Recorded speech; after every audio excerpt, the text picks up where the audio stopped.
Magandang hapon mga kaloto, ngayon July 4, 2024 at ito po ang mga resulta na lumabas ng ating 5pm draws ng 2D Lotto at 3D Lotto. 2D Lotto 5pm draw result ngayong hapon ng July 4, Huwebes at ito ang sumusunod na lumabas.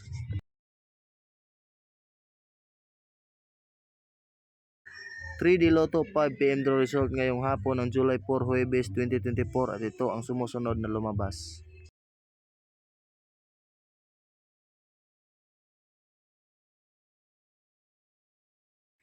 'Congratulations sa lahat ng ating mga lucky winners. Kung gusto mo maging updated sa aking mga videos, paki-like and follow na lang. Thank you for watching. I love you all.